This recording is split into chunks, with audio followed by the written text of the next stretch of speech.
사람들은 저마다 좋은 교회를 찾고 있습니다. 그 좋은 교회를 만나는 것은 우리 일생일대에 정말 큰 복이라고 생각합니다. 맞는 말입니다. 자, 그렇다면은 도대체 좋은 교회는 어떤 교회입니까? 이제 이 질문에 대해서 이제 다양한 답변이 나올 수 있습니다. 어떤 분들은 목사님 설교 말씀이 좋은 교회가 좋다라고 말씀하시고, 또 어떤 분은 찬양이 뜨거운 교회, 또 기도가 살아있는 교회, 이런 교회가 좋은 교회라고 말하며 찾습니다. 또 요즘은 다음 세대의 교회 학교 아이들이 많이 없다 보니까 좀 다음 세대 아이들을 위해서 시설이 잘 갖춰진 그런 교회가 좋은 교회다라고 말하기도 합니다. 다 좋은 기준이고 다 마땅한 바입니다. 자, 그러면 이 모든 것을 합치면 정말 좋은 교회일까요? 예. 사실 이 질문은 오늘 우리들만의 고민은 아닙니다. 우리는 흔히 좋은 교회를 묻지만 성경 말씀은 좋은 교회보다는 참된 교회를 우리에게 질문하도록 만듭니다. 또 지금으로부터 500년 전에 이 종교개혁자들은 하나같이 저마다 참된 교회는 무엇인지 대해서 씨름했습니다. 무너지고 이 변질된 교회를 바라보면서 이 교회를 다시 회복시키기 위해서 그 종교개혁자들은 그 참된 교회가 무엇인지 분명히 해야 했습니다. 그래서 그 답을 어디서 찾았냐? 각자의 의견이 아니라 바로 하나님 말씀으로부터 참된 교회가 무엇인지를 찾고 또 질문을 던졌습니다. 그렇게 정해놓은 세 가지 참된 교회의 표지가 바로 다음과 같습니다. 말씀, 성례, 건직입니다. 이 세 가지. 이미 500년 전부터 참된 교회, 이 무너져가는 그 교회를 바라보면서 무엇이 성경이 말하는 교회인지를 계속 질문하고 그 말씀을 구하면서 내린 결론이 바로 이 세 가지. 말씀, 성례, 건지입니다. 이 세 가지가 바로 서 있으면 그 교회를 우리는 참된 교회, 또 우리의 비전대로 표현하자면 성경적 교회라고 부르는 것입니다. 이 참된 교회는 이 세 가지 표지로 오직 복음 하나를 붙드는 그런 교회입니다. 결국은 이 모든 정점에는 복음이 있는 것입니다. 그래서 이 종교개혁자들은 이 세 가지를 각각 복음이라 불렀는데, 먼저 이 말씀을 가리켜서는 들리는 복음이라 불렀습니다. 들리는 복음. 그리고 이 성례를 가리켜서는 보이는 복음이다 라고 불렀고, 그리고 이 건징을 가리켜서는 행하는 복음이다 라고 정의 내렸습니다. 이 세 가지, 이 참된 교회의 표지를 붙잡게 되는 우리 모든 반석교회 될 수 있기를 주님 이름으로 축복합니다. 자, 먼저 첫 번째로 이 들리는 복음인 말씀에 대해서 살펴보기를 원합니다. 제가 한국에서 산위의 교회를 개척해서 목회를 했을 때, 그때 계속 전했던 말씀도 이 성경적 교회, 이 선교적 교회의 비전이었습니다. 이 마찬가지로 이 참된 교회 표지의 세 가지를 열심히 가르쳤습니다. 그런데 한 성도가 청년이 저에게 찾아와서 이런 말을 했습니다. 목사님, 오늘 당장 사는 것도 힘든데 좀 위로하는 설교 좀 해주세요. 목사님, 좀 우리들의 마음을 좀 헤아려 주시고 좀 그런 우리에게 힘이 되는 말씀을 전해주세요.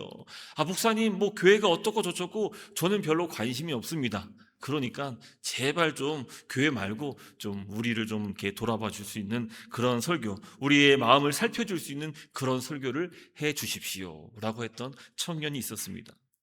저는 그 성도의 마음을 충분히 이해했고 또 솔직한 고백이라 여겼습니다.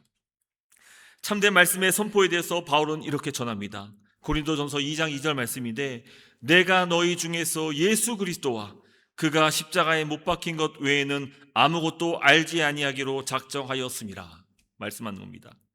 이 참된 설교는 바로 성도가 듣고 싶은 말씀을 전하는 게 아니라 바로 복음을 전하는 것입니다. 복음을 전하는 것이다. 그렇죠. 오랫동안 저도 이 설교를 해오면서 어떻게 이 청중을 입장을 고민하지 않고 설교를 할 수 있겠습니까? 그런데 자칫 잘못하면은 너무 성도들의 귀를 즐겁게 하는 그런 설교를 하면은 정작 성경이 말하는 그 복음을 놓칠 수가 있다는 것입니다. 그래서 이 두 가지가 잘 어우러져서 성경이 말하는 바를 또 성도들에게 필요한 말씀을 전하는 것이, 이것이 바로 이 설교자의 그런 몫입니다. 여러분, 듣기 좋은 말만 찾는 그런 사람들은 결국 진리로부터 멀어질 수밖에 없습니다. 그래서 이 바울은 복음에 이 다른 것이 섞여 들어간 거에 있어서 조금도 물러서지 않았습니다. 특히 이 갈라디아 교회 안에 이 슬며시 침투한 그 이단들이 복음 외에 다른 복음 첨가물을 하나 딱 집어넣는 거예요. 이건 복음이 아니에요. 다른 사람들이 듣기 좋아하는 말을 딱 집어넣어 넣었을 때 그때 바울이 이렇게 말하는 것입니다. 갈라디아서 1장 7절 말씀. 다른 복음은 없나니. 예, 다른 복음은 없다는 거예요. 오직 예수 그리스도의 복음이 전부다. 여기에 뭐를 더해서도 안 되고 빼서도 안 된다. 그러면서 말씀하기를 복음을 변질시키는 자에게 향해서 이렇게 말합니다. 저주를 받을지어다. 갈라디아서 1장 7절 8절 9절 저주를 받을지어다 라고 이 거짓 교사에게 귀가 완전히 홀려버린 그 성도를 향해서 이와 같이 엄히 선포하는 것입니다. 왜 바울은 이렇게 단호했을까요? 참된 교회는 복음이 순전하게 선포하는 것에 달려있기 때문입니다. 아무리 교회가 찬양이 뜨겁고 기도가 살아있어도요, 이 강단 안에서 하나님의 선포된 그 복음이 증거되지 않는다면 그것은 아무런 의미가 없는 거예요. 결국은 여러분, 복음이 전해져야 그 영혼이 구원받는 것이고 이 복음을 통해서만이 그 사람들이 주의 영광 속에 살아갈 수 있는 것입니다. 오직 복음 외에는 다른 어떤 구원받을 이름을 우리에게 주신 것이 없다는 사실을 우리가 꼭 기억해야 되는 것이죠. 오직 예수 그리스도의 복음, 이것이 우리에게 전부인 것입니다. 전부인 것이요. 더하거나 뺄 필요가 없는 것이죠. 여러분, 이 복음은 끊임없이 우리를 부정하도록 만듭니다. 특별히 나 자신에 대해서 부정하게 만드는 것이죠. 나는 죄인이다. 나는 의롭지 않다. 나는 하나님 앞에 범죄했고 영원히 죽을 수밖에 없는 그런 죄와 허물로 죽은 자다. 그래서 이 구원이 전적인 하나님의 은혜라는 사실을 우리에게 증거합니다. 자, 이제 그 복음이 증거된 자리에는 어떤 일이 나타납니까? 바로 십자가에 못 박혀 죽으신, 그리고 부활하셔서 하늘 보좌 위에 승천하신 우리 주님께서 교회의 머리가 되어 주시는 것입니다. 여러분, 설교 강단은 기억하십시오. 성도의 필요를 전하는 대신 예수 그리스도의 복음이 선포되어야 하는 것입니다. 그래서 이 참된 교회, 이 교회를 세울 때 첫 번째로 종교 지도자들, 종교 개혁자들이 회복하고자 했던 것은 바로 말씀이에요. 말씀, 들리는 복음. 이것이 우리에게 제대로 들려졌을 때 그때 영혼이 살아나는 것이고 그때 비로소 교회가 회복되는 역사가 나타나는 것입니다. 할렐루야. 제가 전도사 시절 때 저는 담당을 이제 중고등부를 했기 때문에 그 아이들 학생들을 위해서 정말 사랑으로 진심으로 열심히 사역을 했습니다. 그래서 학업 생활로 우리 아이들이 많이 지쳐 있잖아요. 학원 가고 뭐 여러 활동하면서 그런 지쳐 있는 아이들에게 꿈과 비전을 심어주기 위해서 열심히 설교했습니다. 또 그러자 학생들이 은혜를 받았고 또 교회도 학생들도 많이 성장했습니다. 하지만 시간이 지나서 이 목회 경륜이 쌓이면서 깨닫게 된 것은 가장 좋은 설교는 이 설교자의 말이 들려지는 것이 아니라 바로 성경 말씀이 설교하도록 하는 것이다 라는 것을 제가 깨닫게 되었습니다. 제가 정말 그래요. 과거에는 이 설교를 듣는 그 청중을 주목했습니다. 이 사람의 필요가 무엇인지, 또 이 사람이 정말 오늘 처한 그 상황 속에서 이 복음이 어떻게 그를 위로할지, 이 상대 그 청중의 필요, 그 사정들에 더 많은 관심을 가졌습니다. 하지만 어느 지점부터 이제 성경이 무엇을 말하고 있는지 여기에 집중을 하게 되었습니다. 그렇게 제가 성경 연구를 열심히 시작했고, 그리고 깨달은 한 가지가 바로 그겁니다. 사람들이, 성도들이 듣고 싶은 설교와 성경이 말하는 그 복음이 증거하는 설교가 다르구나라는 것을 제가 깨닫게 되었어요. 여러분, 정말 그래요. 우리는 지금 내 귀를 즐겁게 해주는 것, 그 세상의 지혜를 구하고 있는지, 아니면 지금 내 자아를 깨트리고 나를 부정하고 내가 죄인임에 아무 가능성 없는 그런 자임을 깨닫도록 만들도록 우리를 십자가 앞에 세우는지, 우리는 여기를 잘 분별할 수 있어야 합니다. 여러분, 오늘날 한국의 일부 성도들은 복음을 바르게 전하는 목사를 외면하고 저마다 내가 듣고 싶어 하는 그 말을 전하는 목사를 찾아 교회를 옮기고 있습니다. 특별히 정말 안타까운 것은 지금 한국 사회는 참으로 많이 이 분열과 이 찢겨진 이런 아픔들을 많이 갖고 있습니다. 근데 그것이 교회 안에서도 버젓이 드러나고 있는 것입니다. 특별히 예수 믿는 사람들, 우리가 지난주에 살폈던 것이 무엇입니까? 이 교회 보편성 함께 살펴보지 않았습니까? 교회는 그 누구도 차별할 수 없는 거예요. 이 복음은 어떤 누구도 설령 죄인일지라도 차별함을 두지 않는 것입니다. 근데 지금 한국 교회에서 버젓이 일어나고 있는 일은 정치 색깔 때문에 서로 분열하고 있습니다. 차별함을 두고 있습니다. 서로 저마다 정죄하고 있습니다. 또 자기의 개인의 의견 때문에 그걸 가지고 상대방을 공격하는 그 일들이 교회 안에 버젓이 일어나고 있는 것이죠. 여러분, 사람들이 저마다 자기가 듣고 싶은 것을 강단의 이 목회자의 말을 통해서 좀 마음을 시원하게 해주고 싶어하는 그런 심리들이 있는 것 같습니다. 그래서 이 교회를 옮겨 다닌 거예요. 내가 듣고자 하는 그 말씀을 따라서 그 설교자를 찾아서 교회를 옮기는 것이죠. 여러분, 근데 그렇게 5년 10년 교회를 다니면 받게 되는 성적표가 무엇인지 아십니까? 신앙이요, 잘하질 않아요. 계속 그 자리에 더 이상 잘할 수가 없는 거예요. 왜요? 복음은 끊임없이 우리를 부정하도록 만드는 거예요. 우리는 오직 하나님의 은혜로만 살아갈 수 있는 존재라는 것을 계속 복음은 우리를 일깨우는데 자꾸만 자기 의가 살아나는 거예요. 자꾸만 자기 의견들이 살아나는 거예요. 자기의 주장이 더욱더 강해지는 것이죠. 디모데는 성경의 기능을 다음과 같이 말합니다. 디모데후서 3장 16절 17절 말씀인데, 모든 성경은 하나님의 감동으로 된 것으로 교훈과 책망과 바르게 함과 의로 교육하기에 유익하니 이는 하나님의 사람으로 온전하게 하며 모든 선한 일을 행할 능력을 갖추게 하려 함이라. 여러분, 성경은 위로가 목적이 아닙니다. 또 어떤 성공의 방법을 가르쳐 주지도 않습니다. 성경은 우리를 하나님의 사람으로 온전하게 합니다. 이것이 살아있는 복음이 나타내는 결과입니다. 우리가 더 예수 그리스도를 붙잡게 만들 것이고요, 우리가 주님 없이는 살아갈 수 없는 그런 존재, 그러므로 오직 주님의 은혜만이 내 삶에 가득하기를 소망하며 오늘도 이 시간 회개하는 마음으로 주 앞에, 말씀 앞에 바로 정직하게 서는 그런 심령이 되는 것입니다. 할렐루야. 그래서 우리로 성경은 계속해서 찔림을 줍니다. 그래서 여러분, 말씀을 들으면서, 특별히 말씀을 읽고 또 설교를 들으면서 내 마음속에 찔림이 있다면 그것은 지금 성경 말씀이 제대로 지금 작용하고 있다는 것이에요. 아, 목사님이 지금 나를 아주 콕 찌르는 말씀을 하는구나, 나를 아주 딱 정확히 찝어가지고 나에게 딱 그런 얘기를 하는구나. 아니, 그런 게 없어요. 오히려 그것이 순기능인 거예요. 이 오히려 성경 말씀을 보고도 또 말씀 설교를 듣고도 여전히 내가 찔림이 없이 내가 자유하다면은 그것이 잘못된 거예요. 내 심령이 지금 상한 심령이 아니라는 것이죠. 기억하십시오. 참된 복음, 참된 말씀은 세상을 의지하며 살던 우리를 오직 주님을 향하도록 만들어줍니다. 이것이 바로 복음의 순기능이고, 이것이 바로 참된 교회의 표지 첫 번째 가장 중요한 거예요. 바로 들리는 복음입니다. 들리는 복음. 자, 두 번째로 살펴보기 원합니다. 바로 두 번째 표지 성례입니다. 성례. 이 성례는 어떤 특정한 날에 행하는 형식이 아닙니다. 또 추억 쌓는 것도 아닙니다.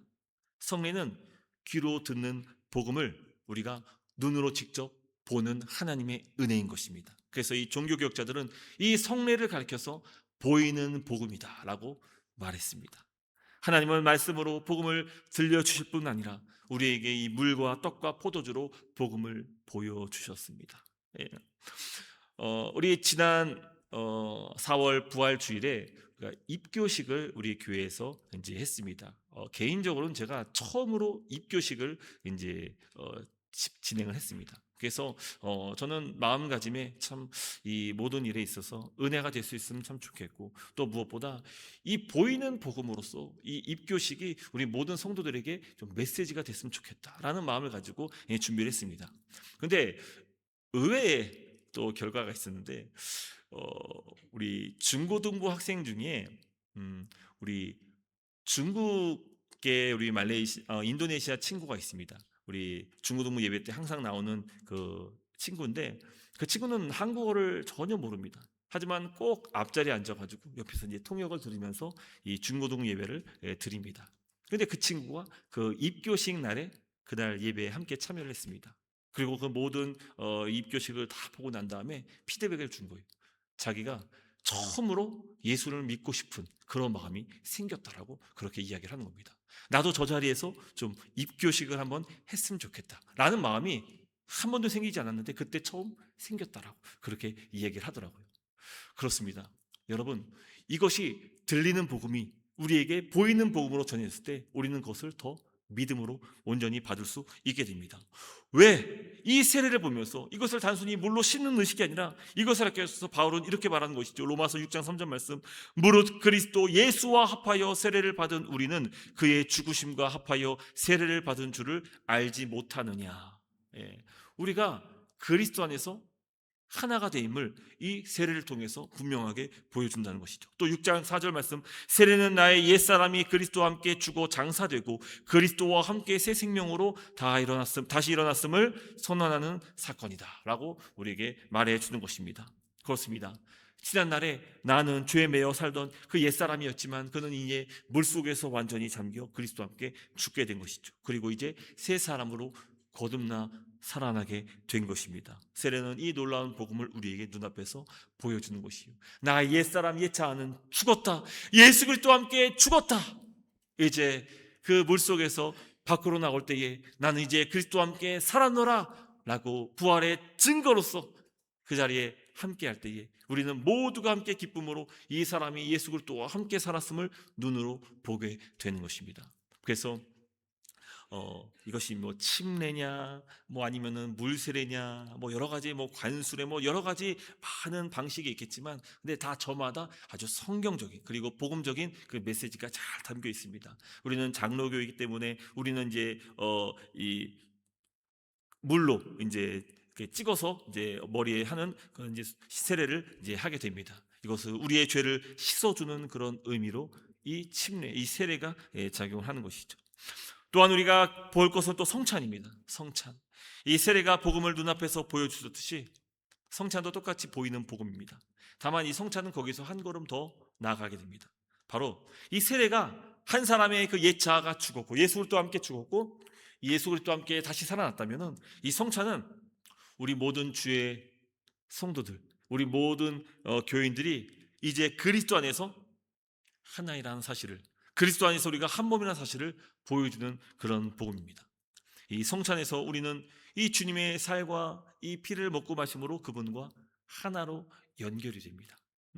그래서 예수님께서 이 성찬, 그러니까 이 죽기 바로 직전 날 예수님께서 유월절 그 무교절에 그 떡을 제자들에게 떼어 주시면서 이것이 내 몸이니라라고 말씀하실 때 이게 한 떡 덩어리에서 이 조각을 내서 사람들에게, 제자들에게 나눠줍니다. 이것이 무엇을 의미하냐? 바로 한 몸이란 거예요. 한 몸. 그러나 이 그리스도 안에서 이 예수 그리스도의 몸을 먹고 마심으로 이제 우리 모두가 다 하나가 되었다라는 메시지가 거기에 담겨 있는 것이죠. 그래서 일부 교회에서는 실제로 이 빵 하나를 가지고 이제 모든 성도들에게 그 빵을 찢어 가지고 이렇게 나눠줍니다. 예수 그리스도의 몸을 상징하는 이 빵을 가지고 이 성도들에게 나눠주면서 이것을 먹고 마시는 사람들이 모두 그리스도 안에서 한 몸이다라는 것을, 이 복음의 정확한 의미를 잘 이제 보여주고 있는 것이죠. 그래서 여러분, 우리는 이 복음에 대한 분명한 이해가 있어야 됩니다. 사실 우리 하나님께서 이 세상을 창조하셨을 때는, 그때는 온 인류가 다 한 몸이었습니다. 이 부정할 수 없는 한 몸이었습니다. 에덴에서 하나님께서 아담과 하와를 만드시고 그리고 그들로 한 몸을 이루게 하셨습니다. 또 사람은 본래가 하나 되도록 지음 받았습니다. 이것이 창조의 설계입니다. 뭐 사람만이 아니라 모든 짐승들, 또 이 모든 하나님이 창조하신 모든 세계가 다 그리스도 안에서 하나로 작용이 되었습니다. 하지만 아담과 하와가 범죄함으로써 하나님께서 금지했던 그 선악을 알게 한 나무의 실과를 먹음으로 이제 그 하나됨이 깨지게 된 것이죠. 그때 나타났던 반응이 무엇입니까? 바로 아담이 하와를 고자질하는 거예요. 저 여자가 나로 이것을 먹게 했습니다. 여러분, 한 몸이라면 절대 그렇게 고자질하지 않았을 것입니다. 저 여자가 먹게 했습니다. 저는 저 여자가 줘서 먹은 겁니다. 그러나 이미 그 말을 하는 순간 그 두 사람은 갈라진 것이죠. 그뿐입니까? 바로 그 아담과 하와, 그 뱃속에서 태어났던 가인과 아벨이 이제 형이 동생을 죽이는 일을 이루게 되는 것이죠. 그리고 창세기의 역사는 이 모든 하나됨이 어떻게 저주로서 깨지는지를 잘 보여줍니다. 그리고 그 정점이 바로 무엇입니까? 바벨탑 사건이죠. 언어가 이제 다 나뉘게 되면서 온 민족으로 다 흩어지게 된 것이, 이것이 바로 인류가 이제 다 찢어졌다는 것을 보여주는 겁니다. 왜요? 죄 때문에. 죄로 말미암아 인류가 찢어지게 된 것이죠. 죄는 언제나 그래요. 하나됨을 깨뜨리고 분열합니다. 그래서 우리가 교회 안에서도 가장 경계해야 되는 그 대적마귀의 괴계가 무엇이냐? 바로 분열이에요. 분열. 항상 그래요. 죄가 있는 곳에는 분열이 있어요. 항상 찢어짐이 있습니다. 상처가 있습니다. 우리는 이 모든 일들에서 이 말씀을 통해서 깨닫는 바가 있어야 됩니다. 그러나 그 찢긴 인류를 위해서 십자가에서 예수님이 하신 일이 무엇입니까? 바로 깨어진 그 인류를 다시 한 몸으로 회복시키셨습니다. 바울은 이렇게 선언합니다. 고린도전서 12장 13절 말씀인데 우리 같이 한번 읽겠습니다. 시작. 우리가 유대인이다.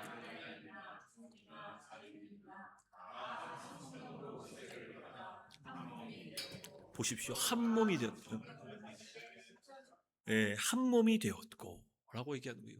이 찢겨졌던 이 인류가 이제 그리스도의 성찬으로 말미암아, 이 그리스도의 세례로 말미암아 이제 한 몸됨을 눈으로 볼 수 있도록 된 것이죠.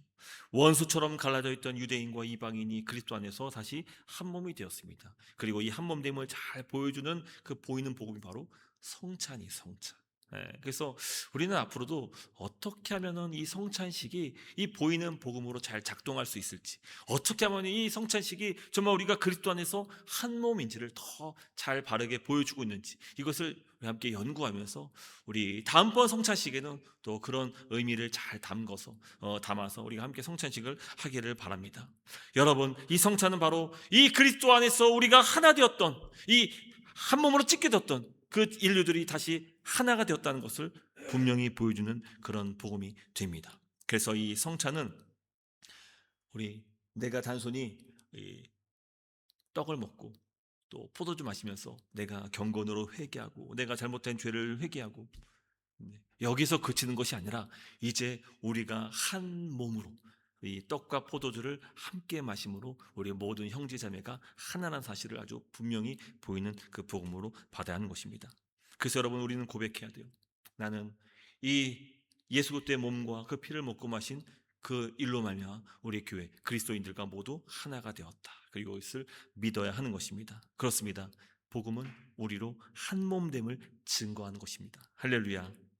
마지막 세 번째, 바로 권징입니다. 우리 권징은 여러 차례 앞에서 다뤘기 때문에 짧게만 다루겠습니다. 권징은 사랑의 울타리입니다. 사랑의 울타리. 그래서 이 말씀과 성례로 함께 고백한 그 순전한 복음이 이 온전히 이루어질 수 있도록 이 권징이 그 행하는 복음으로 역할을 합니다. 그래서 여러분, 권징이 유명무실해 버리면요, 그 교회 안에서 어떤 일이 일어납니까? 복음이 온전히 교회 안에 행하지 못하는 그런 안타까운 일이 발생하게 되는 것입니다. 우리 예수님은 권징을 분명히 말씀하십니다. 죄 지은 형제가 있을 때 먼저 그와 나 단둘이서 조용히 권하도록 하십니다. 그래 듣지 않으면 한두 사람과 함께 가서 권하라고 절차를 알려주십니다.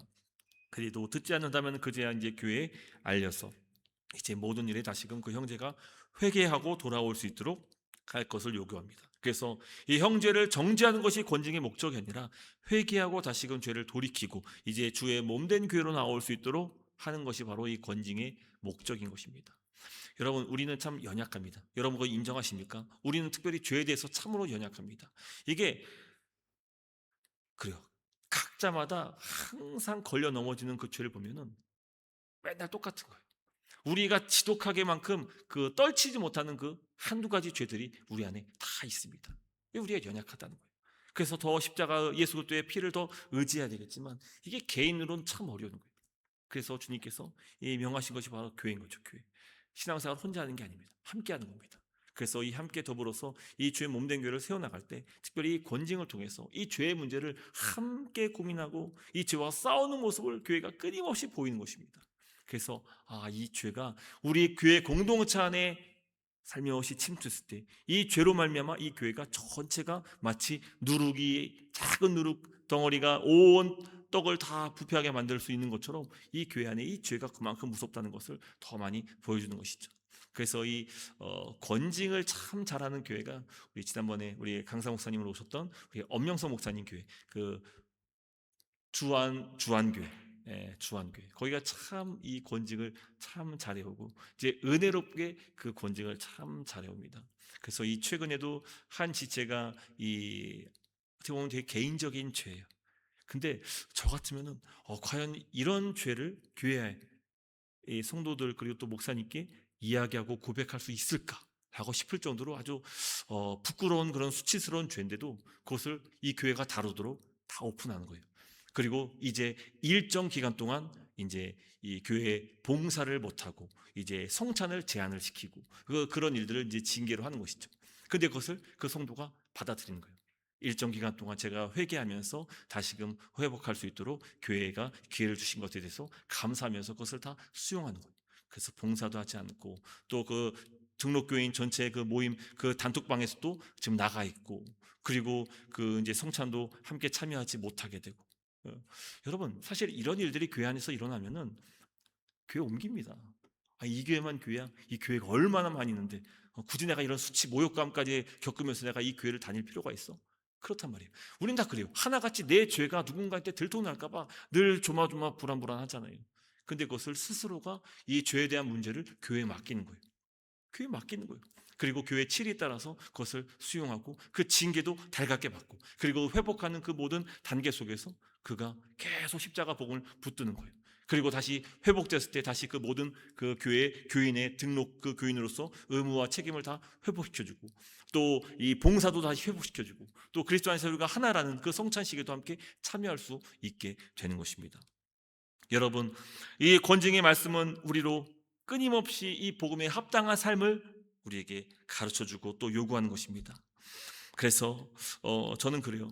앞으로 우리 반석교회 안에서도 이런 죄에 대한 문제, 이 죄에 대한 문제를 우리 또 당회, 특히 당회는 7회 아닙니까? 당회에서 이거 다룰 때 이 교회로부터 신뢰를 얻고 이 교회가 우리를 이 죄로부터 우리를 또 회복시키는 그 은혜의 그 수단으로 작용한다는 것을 우리 성도들이 신뢰할 수 있도록 그래서 열심히 복음을 가르치고 이 권징에 대해서도 우리가 계속 끊임없이 말씀을 드리면서 이거 우리 모든 성도님들이 다 같이 같은 마음으로 일들 참 시작했으면 좋겠다 그런 바람입니다.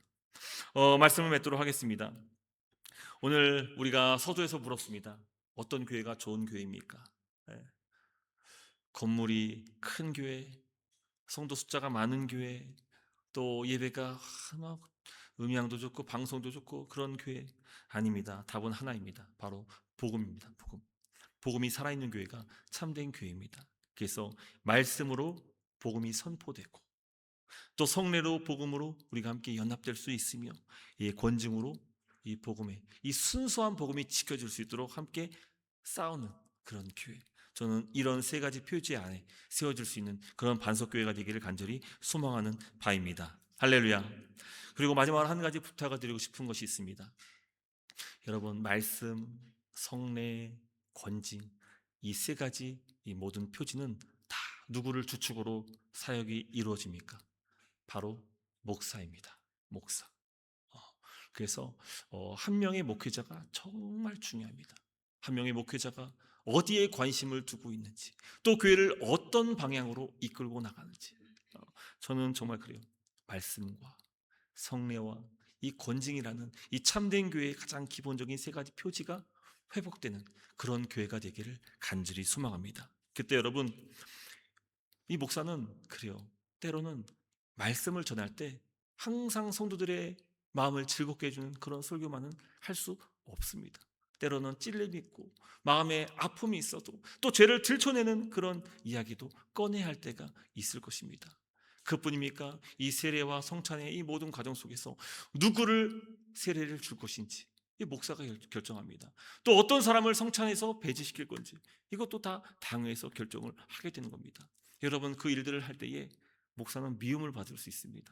사람들에게 오해를 받을 수 있습니다. 또 불신을 받을 수도 있습니다. 그뿐입니까? 이 권징은 더 그런 것이죠. 가장 연약한 죄에 대해서 꾸짖을 때, 그 죄에 대해서 권면할 때에 여러분 이것을 온전히 받을 수 있는 성도가 과연 얼마나 있겠습니까? 당장 이것을 시행했을 때에 과연 어떤 성도들이 이 모든 것을 다 받아들이고 수용할 수 있겠습니까? 여러분 시간도 필요하지만 그러나 성도들의 신뢰도 필요합니다. 이 목사를 향한 신뢰. 우리 목사님이 지금 나를 미워해서 지금 나에게 이렇게 하는 것이 아니구나. 지금 목사님 나를 미워해가지고 이런 말씀으로 나에게 찔림을 주는 것이 아니구나. 나에 대한 죄를 묻는 것이 아니구나. 이것이 바로 우리 교회가 참된 교회로 나아갈 수 있는 그런 중요한 그런 표지이기 때문에 지금 목사님이 목사로서 그 직무를 제대로 잘 감당하고 있구나, 이와 같은 신뢰 속에서 저는 비로소 이 세 가지 이 표지를 이 교회의 직무로, 사명으로 이룰 수 있을 것입니다. 여러분, 정말 제 바람은 그거예요. 우리 모든 교회 성도님들이 다 하나같이 한 마음 한 뜻으로 우리가 정말 바라고 원하는 그 성경적 교회 함께 갔으면 좋겠어요. 그리고 이런 목사의 참 골치 아픈 그런 직무, 하고 싶지 않은 그런 직무를 행할 때도 응원해주고 기도해주고 목사님들을 격려해주고, 우리 목사님이 지금 우리 교회 아주 좋은 방향으로 이끌고 가고 있다는 그 신뢰 속에서 우리가 한 마음으로 이 모든 일들을 기뻐할 수 있는 그런 교회가 되기를 간절히 소망합니다. 할렐루야. 그래서 우리 같이 계속 우리 어떤 교회가 참된 교회인지, 또 우리 반석교회가 나아가야 될 그 방향이 무엇인지를 함께 설정하고, 그리고 이 모든 일들에 있어서 또 순종할 수 있는 그런 우리 모든 성도님들 될 수 있기를 주님의 이름으로 축원합니다. 자, 우리 같이 한번 찬양하겠습니다. 우리 말씀 앞에서